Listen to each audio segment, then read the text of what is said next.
छोटा सा सुंदर मगर बेहद गर्म इलाका था। गर्मियों में सूर्य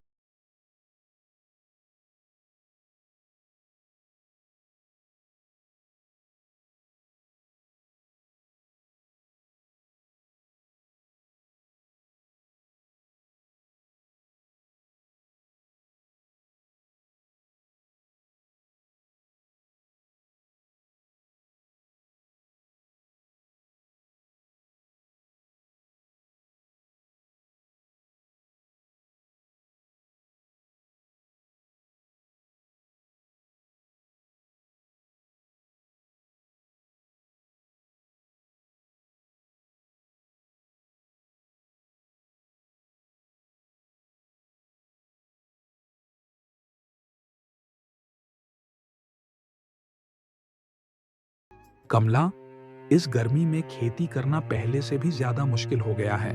पानी डालते ही मिट्टी सूख जाती है। हाँ बिरजू, और कुएं का पानी भी कम होता जा रहा है। अगर सेठ जी ने पानी लेने से मना कर दिया तो क्या होगा? यही तो चिंता है। हम अपनी मेहनत से फसल उगाते हैं, लेकिन फायदा सेठ जी उठाते हैं। अब और नहीं, इस बार मैं खुद बाजार में जाकर सब्जी बेचूंगा।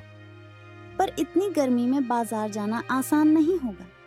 वहाँ भी घंटों धूप में खड़ा रहना पड़ेगा। मुश्किल तो होगा, लेकिन अगर हम मेहनत करेंगे तो हमें उसका पूरा हक मिलना चाहिए। तपती धूप में बिरजू का संघर्ष जारी था, लेकिन इस बार उसने ठान लिया था। अब अपनी मेहनत का सही मोल वहीं तय करेगा। आत्मविश्वास से भरकर वह अपने खेतों की ओर बढ़ा। कुछ ही देर में सेठ जी भी वहां आ पहुंचे। वाह बिरजू, इस बार तो तेरी सब्जी कमाल की आई है। तेरा खेत सच में लहलहा रहा है। ऐसे बढ़िया फसल बहुत कम देखने को मिलती है। हाँ सेठ जी, इस बार मैंने पूरी मेहनत और लगन से खेती की है। मिट्टी की सही देखभाल की, समय पर पानी दिया और अच्छी खाद डाली, तभी तो फसल इतनी बढ़िया हुई है। अच्छा किया बिरजू। चल, हमेशा की तरह इस बार भी अपनी सब्जी हमारे गोदाम पर दे दे। तुझे दाम भी अच्छे मिलेंगे और तेरा झंझट भी कम होगा। बिना मेहनत किए तुझे सीधा पैसा मिल जाएगा। बिरजू यह सुनकर कुछ पल के लिए ठहर जाता है। उसकी नजरें अपनी ताजी सब्जियों पर जाती हैं। फिर वह टोकरियों को गाड़ी में रखने के बजाय सीधे सेठ जी की ओर देखता है। नहीं सेठ जी, इस बार मैं अपनी सब्जी खुद बाजार में बेचने जाऊंगा। अब अपनी मेहनत की असली कीमत खुद तय करूंगा। ठीक है बिरजू, जैसी तेरी इच्छा। पर याद रखना, बाजार आसान नहीं होता। वहां बहुत प्रतिस्पर्धा है। अगर तुझे कभी मेरी जरूरत पड़े तो निसंकोच बता देना। धन्यवाद सेठ जी। अब समय आ गया है कि मैं खुद अपने हक की लड़ाई लड़ूं और अपनी मेहनत का पूरा फल पाऊं। थोड़ी देर बाद बिरजू मन ही मन सोचता है, अरे, सेठ जी तो काफी अच्छे इंसान निकले। मैंने तो सोचा था कि वह अब मुझे अपने कुएं का पानी नहीं देंगे, लेकिन उन्होंने तो मुझे अपनी सब्जी बेचने की भी इजाजत दे दी। अरे भाई बिरजू, तूने इस बार अपनी सब्जी सेठ जी को क्यों नहीं बेची? रघु भाई, इस बार मैंने ठान लिया है कि अपनी सब्जी खुद बेचूंगा। अब से मैं अपने माल का दाम खुद तय करूंगा। लेकिन तूने ऐसा क्यों सोचा? सेठ जी से तुझे हमेशा पैसा मिल जाता था ना? हाँ, पैसा तो मिलता था, लेकिन जितना वो देना चाहते थे उतना ही। मेरी मेहनत का सही मुनाफा मुझे नहीं मिलता था। मतलब? मैंने देखा कि मेरी उगाई सब्जी बाजार में ऊंचे दामों पर बिकती है, लेकिन मुझे सिर्फ औसत दाम ही मिलता था। तो अब तूने क्या करने का सोचा है? मैंने फैसला किया है कि इस बार अपनी सब्जी 400 रुपये प्रति टोकरा बेचूंगा। इससे मुझे भी अच्छा मुनाफा होगा और लोगों को ताजा सब्जियां मिलेंगी। ठीक है बिरजू, 400 रुपये में तेरी सब्जी मुझे सही लग रही है। सौदा पक्का? बिल्कुल रघु भाई, तेरा भरोसा मेरे लिए बहुत मायने रखता है। बिरजू अपनी सब्जियां बेचकर घर लौटता है, मन में एक नई उम्मीद और आत्मनिर्भरता का जोश लिए। कमला, देखो, इस बार मैंने अपनी सब्जी खुद बाजार में बेची और इतने अच्छे दाम मिले कि विश्वास नहीं करोगी। अरे वाह बिरजू, ये तो बहुत बढ़िया खबर है। तुम्हारी मेहनत रंग लाई। लेकिन बताओ, सेठ जी को बुरा तो नहीं लगा? यही तो सबसे अच्छी बात है कमला। सेठ जी को बिल्कुल बुरा नहीं लगा। उल्टा उन्होंने कहा कि अब हम अपने हिसाब से काम कर सकते हैं। ये तो सच में बड़ी बात है। अब हमें किसी की शर्तों पर नहीं चलना पड़ेगा। अपनी मेहनत का सही दाम मिलेगा और जिंदगी बेहतर होगी। बिल्कुल। अब मैं अपनी फसल का सही दाम खुद तय करूंगा।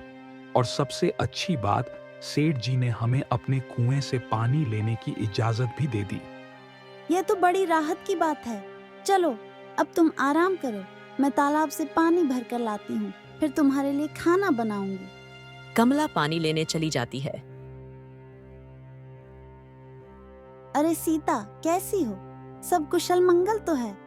हाँ कमला, सब अच्छा चल रहा है। लेकिन तुम सुनाओ, इस बार कुछ नया हुआ क्या? हाँ बहन, इस बार तो और भी अच्छा हुआ। बिरजू ने अपनी फसल सेठ जी को नहीं दी, बल्कि खुद बाजार में बेच कर आया है। इससे हमें बहुत अच्छे पैसे मिले हैं। अरे, यह तुम क्या कह रही हो? तुम्हारे बिरजू ने इस बार सेठ जी को सब्जी नहीं बेची, लेकिन क्यों? हाँ बहन, हर साल सेठ जी हमारी मेहनत का सस्ता सौदा कर लेते थे और हमें बहुत कम पैसे देते थे। लेकिन इस बार बिरजू ने ठान लिया कि वो अपनी मेहनत की असली कीमत पाएगा। उसने सीधे बाजार जाकर व्यापारियों से बात की और देखो, इस बार हमें फसल का 2 गुना पैसा मिला। तुम सही कह रही हो कमला। मैं भी अपने मोहन से इस बारे में बात करूंगी। अगर हम भी सीधे बाजार में जाकर अपनी फसल बेचें तो हमें भी अच्छा मुनाफा हो सकता है। हाँ बहन, और अगर हम औरतें अपने पतियों का साथ दें तो हम सब अपनी मेहनत का पूरा हक पा सकते हैं।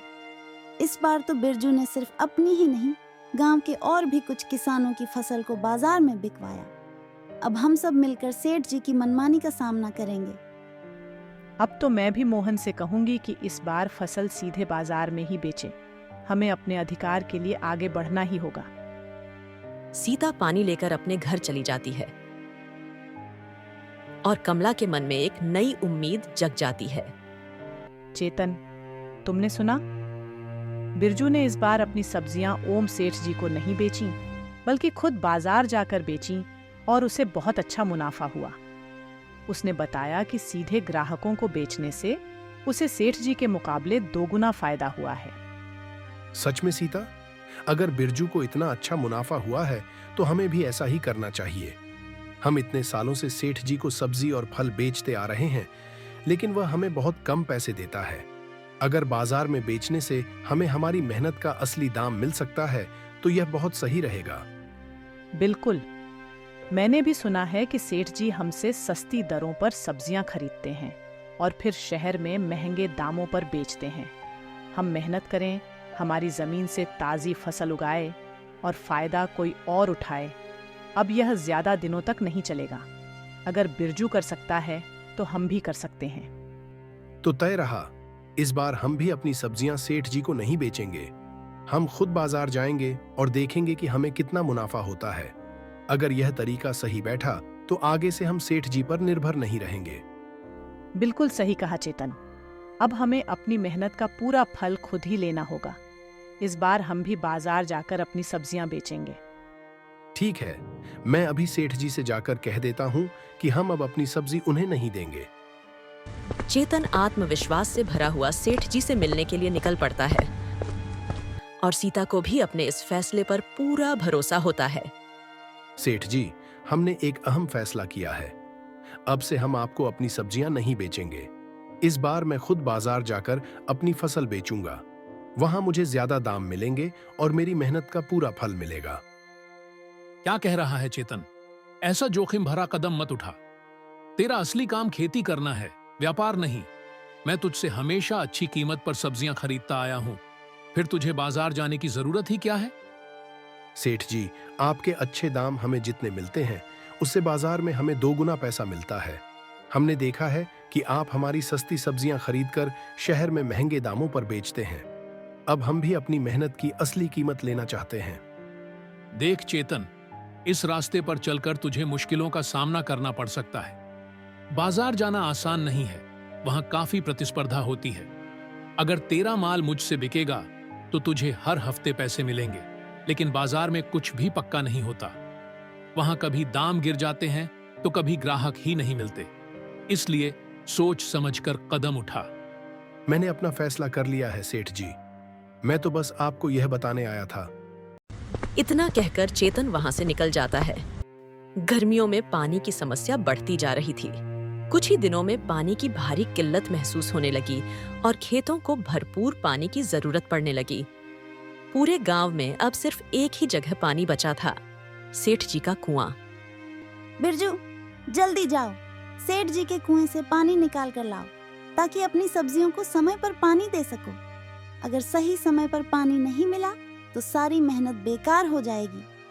हाँ कमला, खेतों की सब्जियां अब लगभग तैयार हैं। बस कुछ दिनों की मेहनत और चाय, फिर अच्छी फसल होगी। इस वक्त पानी सबसे ज्यादा जरूरी है, नहीं तो सब्जियां मुरझा जाएंगी। बिल्कुल, तुम्हारी मेहनत से ही तो हमारी रोजी रोटी चलती है। जल्दी से पानी डाल दो ताकि फसल सही समय पर तैयार हो सके और हमें अच्छा मुनाफा मिले। यही सोचकर तो भागा जा रहा हूँ। अगर सब्जियां अच्छी हो गईं तो बाजार में बढ़िया कीमत मिलेगी और घर की हालत भी सुधर जाएगी। मेहनत का फल जरूर मिलेगा। बिल्कुल, तुम ध्यान रखना और जल्दी लौट आना। इतना कहकर बिरजू खेतों की ओर निकल जाता है। बिरजू जैसे ही कुएं की ओर पानी निकालने पहुंचता है, वहां सेठ जी पहले से खड़े होते हैं। बिरजू, अब तू मेरे कुएं से पानी नहीं भर सकता। लेकिन क्यों सेठ जी, अचानक ऐसा क्यों? मैं तो हमेशा आपके कुएं से पानी लेता आया हूं। जब तूने अपनी सब्जियां मुझे बेचनी बंद कर दी तो मेरे कुएं के पानी का तुझ पर क्या हक? पहले तू मेरे गोदाम में सब्जी देता था, लेकिन अब तू बाजार में बेचने लगा है। जब तूने मुझसे नाता तोड़ लिया तो मेरे कुएं का पानी लेने क्यों आया? सेठ जी, कृपा कीजिए। अगर मेरी फसल को पानी नहीं मिला तो सब सूख जाएगा। मेरी मेहनत मिट्टी में मिल जाएगी और मेरा परिवार भूखा मर जाएगा। ये कुआं मेरी मेहनत का है बिरजू। मैं जिसे चाहूं पानी दूं, जिसे चाहूं ना दूं। जब तुझे ज्यादा दाम चाहिए थे तो तू बाजार चला गया। अब पानी के लिए मुझसे क्यों भीख मांग रहा है? बिरजू निराश होकर घर लौट आता है। कुछ देर बाद चेतन भी कुएं से पानी लेने आता है, लेकिन सेठ जी उसे भी रोक देते हैं। पूरे गांव में पानी की कमी बढ़ती जा रही थी और अब किसान मुश्किल में पड़ने लगे थे।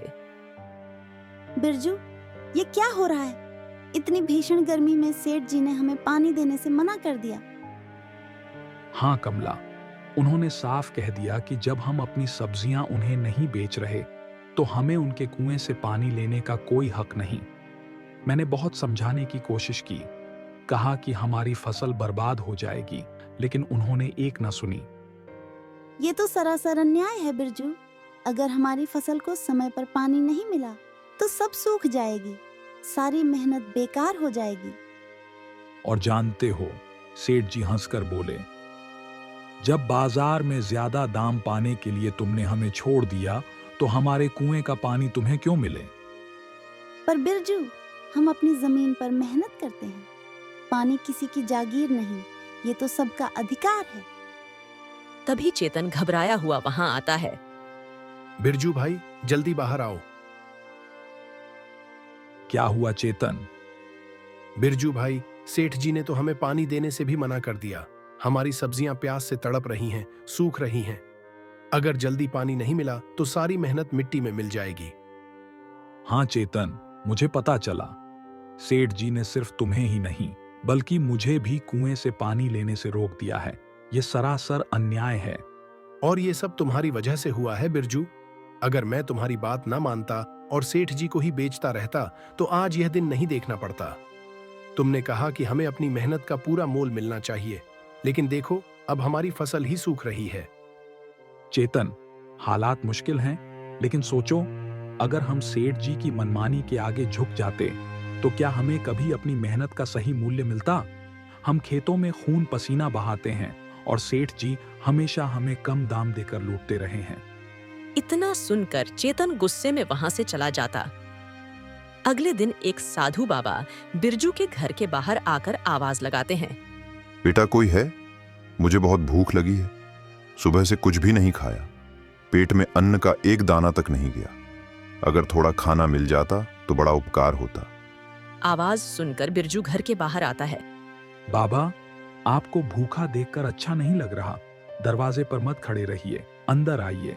मैं अभी आपके लिए भोजन लाता हूँ। नहीं बेटा, मैं यहीं ठीक हूं। मुझे बस 2 रोटी दे दो जिससे पेट भर जाए। बिरजू जल्दी से घर के अंदर जाता है और कमला से पूछता है। कमला, क्या हमारे पास थोड़ा भी खाना बचा है? बिरजू, तुम्हें तो पता है हमारी हालत कितनी खराब है। सेठ जी ने हमें कुएं से पानी लेने से भी रोक दिया है। हमारी सब्जियां भी कुछ ही दिनों में खराब हो जाएंगी। मुझे सब पता है कमला, लेकिन बाहर एक भूखे बाबा खड़े हैं। अगर हमारे पास कुछ भी है तो बता दो। जो थोड़ा सा बचा था वो सिर्फ तुम्हारे लिए रखा था। अगर तुम बाबा को दे दोगे तो खुद क्या खाओगे? ऊपर से घर में पानी की एक बूंद भी नहीं बची है। कमला, मेरी चिंता मत करो, मैं कुछ भी खा लूंगा, लेकिन किसी भूखे को खाली हाथ नहीं भेज सकता। खाना दे दो। कमला भारी मन से बचा हुआ खाना दे देती है।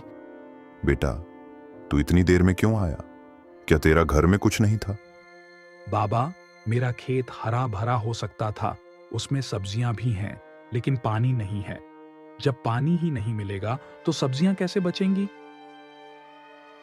पर बेटा, तू तो सेठ जी के कुएं से पानी लेता था ना?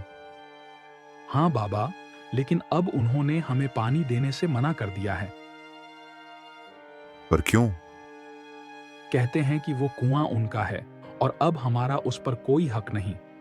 हम तो बस अपनी फसल के लिए कुछ घड़े ही भरते थे, लेकिन अब वो भी नहीं लेने दे रहे। बेटा, चिंता मत कर, ईश्वर सब देख रहा है। वह तेरा इम्तिहान ले रहा है, लेकिन तू हिम्मत मत हार। तूने एक भूखे को भोजन कराया है, इसका तुझे सच्चा फल जरूर मिलेगा। इतना कहकर साधु बाबा वहां से चले जाते हैं। अगले दिन जब बिरजू अपने खेत पर पहुंचता है तो चौंक जाता है। वहां एक नया कुआं खुदा हुआ था और उसमें मीठा ठंडा पानी लबालब भरा था। अरे, ये कुआं यहां कैसे आ गया? मैंने तो कभी इसे खुदवाया भी नहीं। ये मेरी जमीन पर तो नहीं था। कुछ देर सोचने के बाद उसने आसमान की ओर देखा और मन में विचार आया। मुझे लगता है कि यह सब साधु बाबा की दुआओं का असर है। जब उन्होंने कहा था कि भगवान तुझे इतनी नेमत देगा कि तुझे किसी के आगे हाथ फैलाने की जरूरत नहीं पड़ेगी, तब मैंने सोचा भी नहीं था कि ऐसा सच में होगा। खुशी से भरकर उसने तुरंत अपनी सब्जियों को पानी दिया और फिर दौड़कर चेतन के पास गया।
है।